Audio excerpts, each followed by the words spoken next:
नमस्कार दोस्तों, मेरा नाम शांतनु। इस वीडियो में मैं आप लोगों को टाइम कॉम्प्लेक्सिटी सबसे बेस्ट और इजी वे में समझाने वाला हूं। बहुत सारे स्टूडेंट टाइम कॉम्प्लेक्सिटी के बारे में जानते तो है, लेकिन कैसे इसका लॉजिक काम करता है, कैसे एक पर्टिकुलर ब्लॉक ऑफ कोड का टाइम कॉम्प्लेक्सिटी कैलकुलेशन किया जाता है, ये नहीं जानता है। तो उन सभी स्टूडेंट के लिए ये वीडियो बहुत ही इंपॉर्टेंट है। 10 मिनट का ये वीडियो में मैं टाइम कॉम्प्लेक्सिटी समझाने वाला हूं, हर एक पॉइंट एग्जाम्पल के साथ।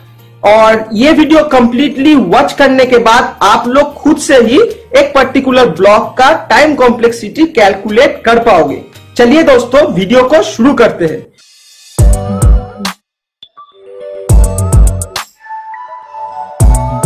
तो पहले ही आप लोगों को बता देते हैं what is time complexity. The amount of time taken to run, मतलब इस लाइन को थोड़ा समझने की कोशिश कीजिए। एक पर्टिकुलर ब्लॉक ऑफ कोड का रन होने में जितना टाइम लगता है उसे ही टाइम कॉम्प्लेक्सिटी बोला जाता है। यहां पे देखिए, टाइम टेकन टू रन मतलब जितना भी टाइम, मान लीजिए वो कहीं 1 घंटा भी लगा सकता है, 10 सेकेंड भी लगा सकता है, 5 मिली सेकेंड भी लगा सकता है। तो जितना टाइम एक कोड रन होने में स्पेंड हो रहा है उस टाइम को बोला जाता है टाइम कॉम्प्लेक्सिटी। अब देखिए, टाइम कॉम्प्लेक्सिटी बहुत सारे फैक्टर्स के ऊपर डिपेंडेंट होता है, जैसे सिंगल/मल्टीपल प्रोसेसर। अगर आपका कंप्यूटर सिंगल प्रोसेसर है तो टाइम कॉम्प्लेक्सिटी थोड़ा ज्यादा होगा, अगर मल्टीपल प्रोसेसर है तो टाइम कॉम्प्लेक्सिटी थोड़ा सा कम होगा। कंप्यूटर का रीड राइट स्पीड के ऊपर भी डिपेंडेंट होता है, 32 बिट या 64 बिट आर्किटेक्चर के ऊपर भी डिपेंडेंट होता है। कॉन्फ़िगरेशन ऑफ द मशीन, आपका कंप्यूटर का कॉन्फ़िगरेशन कैसा है इसके ऊपर भी डिपेंडेंट होता है। और लास्ट में डिपेंड होता है इनपुट के ऊपर। दोस्तों, एक इंपॉर्टेंट पॉइंट पे गौर करना, पहला जो 4 फैक्टर्स है, ये 4 फैक्टर्स हम लोगों के ऊपर डिपेंडेंट नहीं है और इन चारों फैक्टर्स को हम लोग इजीली चेंज नहीं कर पाते हैं। और लास्ट जो फैक्टर है इनपुट, ये कंप्लीटली हम लोगों के ऊपर डिपेंडेंट है। जनरली टाइम कॉम्प्लेक्सिटी कैलकुलेट किया जाता है इनपुट के ऊपर डिपेंड करके ही। इनपुट ही सबसे बड़ा फैक्टर होता है एक पर्टिकुलर ब्लॉक ऑफ कोड का टाइम कॉम्प्लेक्सिटी कैलकुलेशन करने के लिए। ये बहुत ही इंपॉर्टेंट होता है इनपुट।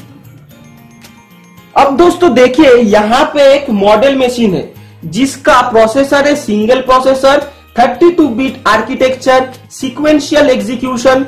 और ये पर्टिकुलर मॉडल मशीन स्पेंड करता है 1 unit time for arithmetic and logical operation, 1 unit time for assignment and return statement. तो दोस्तों, यहाँ पे कुछ फैक्टर्स को हम लोगों ने एक एग्जाम्पल के तौर पे पकड़ लिया है। तो अब राइट हैंड साइड पे आ जाइए, यहाँ पे एक ब्लॉक ऑफ फंक्शन को लिखा गया है और इस पर्टिकुलर मॉडल मशीन का जो प्री डिफाइंड फैक्टर्स दिया गया है इसके ऊपर डिपेंड होके ही हम लोग इस ब्लॉक ऑफ कोड का टाइम कॉम्प्लेक्सिटी कैलकुलेशन करेंगे। चलिए दोस्तों, शुरू करते हैं।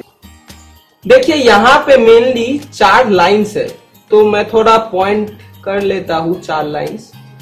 अब देखिए, पहला जो लाइन है ये एक वेरिएबल को लिया गया है और उसको 0 से इनिशियलाइज किया गया है, मतलब ये एग्जीक्यूशन होने में हम लोग का टाइम लगेगा 1 यूनिट। अब फॉर लूप में आते, फॉर लूप में देखिए यहाँ पे एक कंपैरिजन होगा कि आई का वैल्यू लेस देन साइज से है क्या, और एक इंक्रीमेंट, मतलब ये होगा 2 यूनिट। यहाँ पे आके देखिए, यहाँ पे एक कैलकुलेशन होगा, एरिथमेटिक ऑपरेशन होगा जो कि होगा प्लस, फिर होगा असाइनमेंट, मतलब यहाँ पे भी 2 यूनिट ऑफ टाइम लगेगा। और लास्ट में देखिए रिटर्न सम जो कि 1 यूनिट ऑफ टाइम लगेगा। तो अब देखते हैं, अगर हम लोग n नंबर ऑफ एलिमेंट्स के लिए ये टाइम कितना होगा। तो देखिए, अगर यहाँ पे इनपुट n होगा तो ये एक ही बार रन होगा जो कि होगा 1, ये फिक्स्ड है।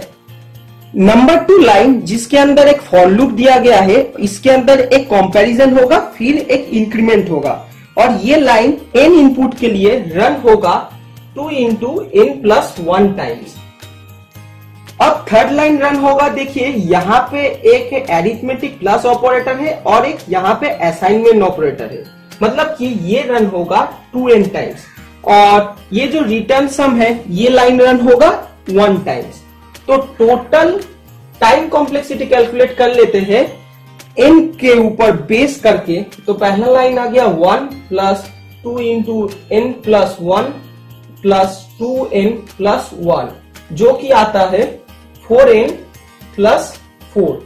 तो ये आ गया इस पर्टिकुलर ब्लॉक ऑफ कोड का टाइम कॉम्प्लेक्सिटी। हम लोग कुछ जनरल फॉर्मूला का यूज करके टाइम कॉम्प्लेक्सिटी बहुत ही आसान तरीके में कैलकुलेट कर पाएंगे। जब भी हम लोग टाइम कॉम्प्लेक्सिटी एनालिसिस करते हैं तब हम लोगों को दो चीज अपने दिमाग में रखना है। पहला चीज, वेरी लार्ज इनपुट होना चाहिए और वर्स्ट के सिनेरियो को हम लोगों को पकड़ के चलना है। पिछले कोड का टाइम कॉम्प्लेक्सिटी था t of n equal to 4n plus 4।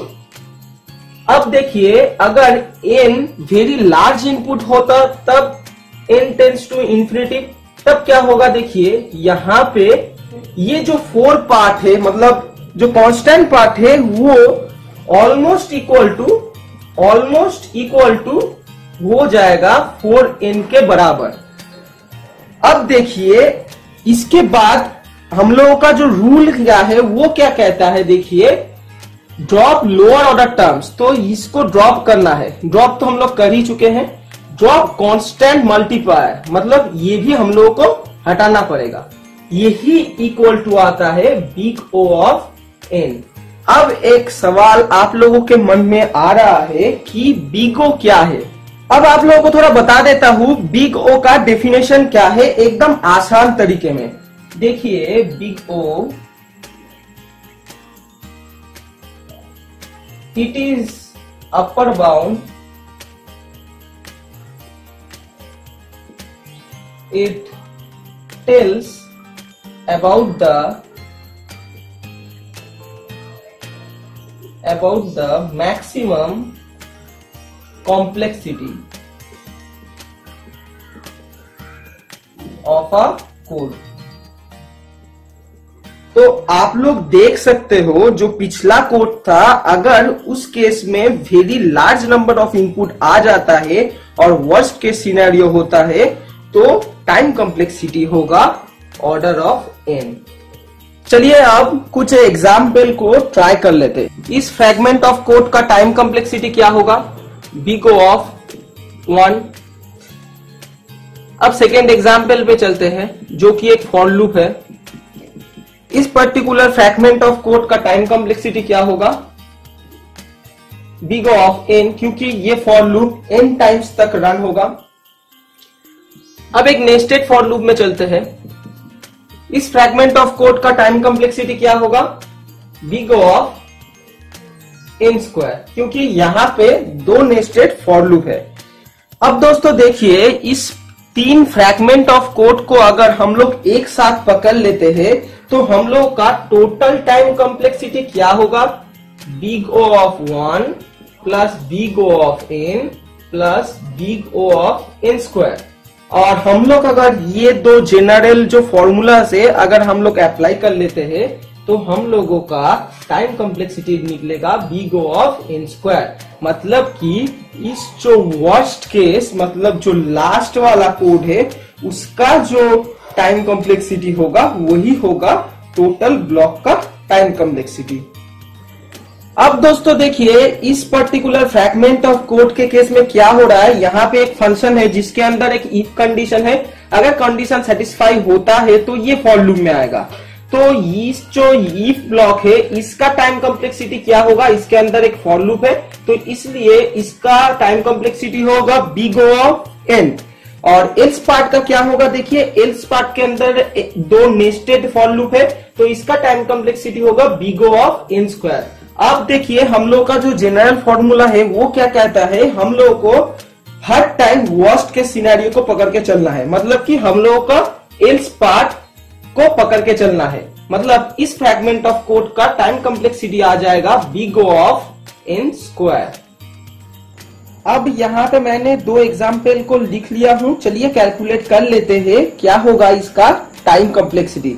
देखिए, पहला वाला एग्जाम्पल में यहाँ पे एक फॉर लूप है जो कि n टाइम्स तक रन हो रहा है। मतलब इसका टाइम कॉम्प्लेक्सिटी होगा बिग O ऑफ n और नीचे वाला जो फॉर लूप है ये j इक्वल टू 0 से स्टार्ट होके j लेस देन m तक रन होगा, जिसका टाइम कॉम्प्लेक्सिटी होगा big O ऑफ m। यहाँ पे एक पॉइंट पे ध्यान दीजिए, देखिए हम लोग को पता नहीं है कि n बड़ा है कि m बड़ा है, तो हम लोग जानते नहीं है कौन बिगर है।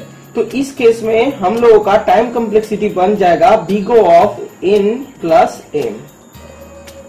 अब नीचे वाले एग्जाम्पल पे आते हैं। यहाँ पे एक फॉर लूप दिया गया है जो कि i इक्वल टू 1 से स्टार्ट हो गया, i less than equal to n, और यहाँ पे देखिए i मल्टीप्लाइड होके 2 से मल्टीप्लाई होके इंक्रीमेंट होगा। तो इस केस में क्या करना होगा, चलिए हम लोग पकड़ लेते हैं n इक्वल टू 8 और देखते हैं n इक्वल टू अगर 8 होता है तब कितना बार ये स्टेटमेंट रन होता है। तो यहाँ पे एक i का वैल्यू और यहाँ पे नंबर ऑफ टाइम्स। अब देखिए i इक्वल टू 1, i का वैल्यू n से छोटा है तो ये रन हो जाएगा। अब देखिए i का वैल्यू इंक्रीमेंट होगा 2 से मल्टीप्लाई होके, मतलब अब ये हो गया 1 इंटू 2, तो ये भी रन हो जाएगा, n से छोटा ही है। अब क्या होगा 1 इंटू 2 इंटू 2, ये भी रन हो जाएगा, जो कि रिजल्ट आएगा 4 आ जाएगा। अब क्या होगा 1 इंटू 2 इंटू 2 इंटू 2, तब ये क्या होगा 8, तब इस केस में रन नहीं होगा। तो यहाँ पे एक चीज गौर करना, ये क्या आ रहा है, ये 2 टू द पावर 3 आ रहा है। तो मतलब इससे आप लोग क्या लिख सकते हो, 2 to the power 3 equal to 8। मतलब कि अगर आप ये एक जनरल फॉर्मूला में लिखने की कोशिश करोगे तब ये होगा 2 to the power k equal to n, जिसका मतलब होता है k equal to log of n, और इसका टाइम कॉम्प्लेक्सिटी तब होगा big O of log n। आशा करता हूँ ये वीडियो आप लोगों को पसंद आया, तो वीडियो को एक लाइक जरूर कर देना, और अगर आप लोग मेरे चैनल पे पहली बार विजिट कर रहे हो तो चैनल को सब्सक्राइब कर देना। सब्सक्राइब करने के साथ साथ नोटिफिकेशन बेल आइकन को प्रेस कर देना, ताकि जब भी मैं प्लेसमेंट रिलेटेड वीडियो अपलोड करूं या इस तरह का ट्यूटोरियल वीडियो अपलोड करूं आपको नोटिफिकेशन मिले सबसे पहले। अगर इस वीडियो से रिलेटेड कुछ भी क्वेश्चंस है तो कमेंट सेक्शन में कमेंट करना, मैं जरूर उसका रिप्लाई दूंगा। मिलते हैं नेक्स्ट वीडियो में, तब तक के लिए bye bye, take care, keep learning.